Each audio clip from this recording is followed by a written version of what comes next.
New Zealand team ఏదైతే strength ఏంటి, weakness ఏంటి?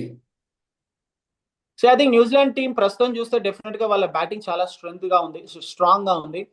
అండ్ మనం మర్చిపోకుండా మాట్లాడుకోవాల్సింది ఏంటంటే కెప్టెన్ మిచెల్ శాంట్నర్ కూడా he's doing very well. Captaincy కూడా చాలా చక్కగా బాధ్యతలు నిర్వహిస్తున్నాడు.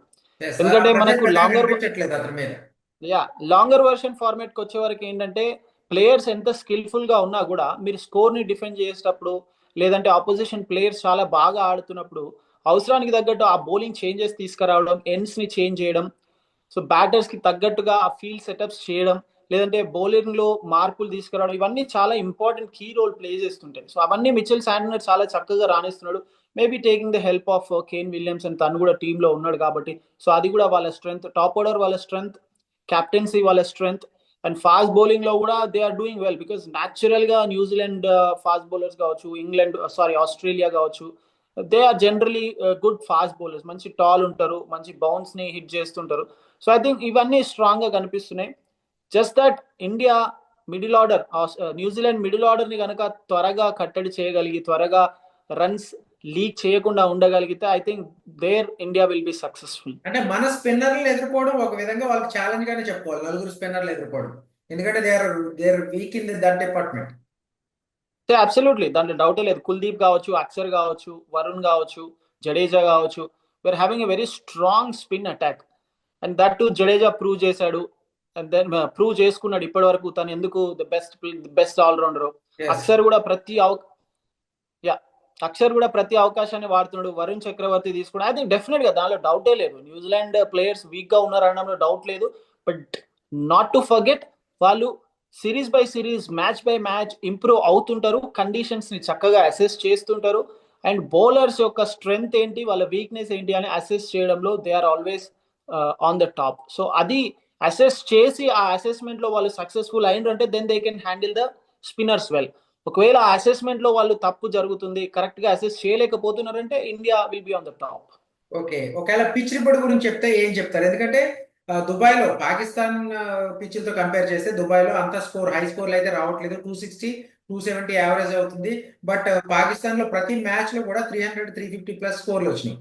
సో మరి ఫైనల్ కి ఎట్లాంటి పిచ్ ఎక్స్పెక్ట్ చేయొచ్చు? ఐసీసీ డెఫినెట్ గా ఒక స్ట్రాంగ్ ఒపీనియన్ తో ఉంటది. ఏంటంటే మంచి స్పోర్టింగ్ వికెట్ తయారు చేయాలి, ఏదో వన్ సైడెడ్ గేమ్ అయ్యేలా కాకుండా మంచి స్పోర్టింగ్ వికెట్ అయితే ఉంటది. అండ్ నాట్ టు ఫర్గెట్, ఇక్కడ ఎక్కువగా గ్రాసీ వికెట్స్ తయారు చేయడానికి కూడా ఛాన్సెస్ ఉండవు కాబట్టి డెఫినెట్ గా బ్యాటింగ్ ఫ్రెండ్లీ వికెట్ ఉంటది, స్పిన్నర్స్ ఫ్రెండ్లీ వికెట్ ఉంటది. And I think if I'm not wrong, ఇప్పటి వరకు రోహిత్ శర్మ ఈ టోర్నమెంట్ లో అన్ని టాస్ లో ఓడిపోయాడు. కానీ బట్ మ్యాచ్ టాస్ కీ గెలిచి రోల్ ప్లే వచ్చాడు, చేస్తుంది. టాస్ ఓడిపోయాడు. Yes. But toss key role play చేస్తుంది, ఎందుకంటే ఈ వికెట్ మీద chasing will always be preferable. బట్ కొన్నిసార్లు ఏమవుతుందంటే మీరు ఇలాంటి ఫైనల్స్ లో ఫస్ట్ బ్యాటింగ్ చేయడం కూడా మంచిదే. బట్ 2023 వరల్డ్ కప్ చూడండి, Pat Cummins just before match వరకు కూడా, అంటే ఒక 1-2 అవర్స్ బిఫోర్ మ్యాచ్ వరకు కూడా వాళ్ళు మొదట బ్యాటింగ్ చేయాలని నిర్ణయించుకున్నారు. బట్ టాస్ గెలిచిన తర్వాత అందరినీ సర్ప్రైజ్ చేస్తూ బౌలింగ్ తీసుకున్నాడు. ఎందుకనంటే ఇలాంటి ప్రెషర్ మ్యాచెస్ లో ఫస్ట్ బ్యాటింగ్ చేసి ఎక్కువ స్కోర్ పెడితే అపోజిషన్ మీద ప్రెషర్ ఉంటుందని చెప్పి. బట్ ఆ ఎస్. ట్రెండ్ స్లోగా మారుతూ వచ్చింది. But it is very tough. మరి ఇక్కడ జనరల్ గా రికార్డ్స్ ఏం చెప్తున్నాయి అంటే సెకండ్ బ్యాటింగ్ చేసిన టీం కి విజయ అవకాశాలు ఎక్కువ ఉన్నాయని కానీ చెప్తున్నాయి. లీగ్ బట్ మ్యాచ్ లో మనం 249 రన్స్ కూడా డిఫెండ్ చేసుకున్నాం యా, న్యూజిలాండ్ మీద. సో సో అలా చూస్తే సెకండ్ ఇండియా డిఫెండ్ చేయగలిగింది. అండ్ ఇక్కడ ఎక్కువ సెకండ్ బ్యాటింగ్ చేసిన టీమ్స్ విన్ అయిన రికార్డ్ హిస్టరీ చూపిస్తుంది.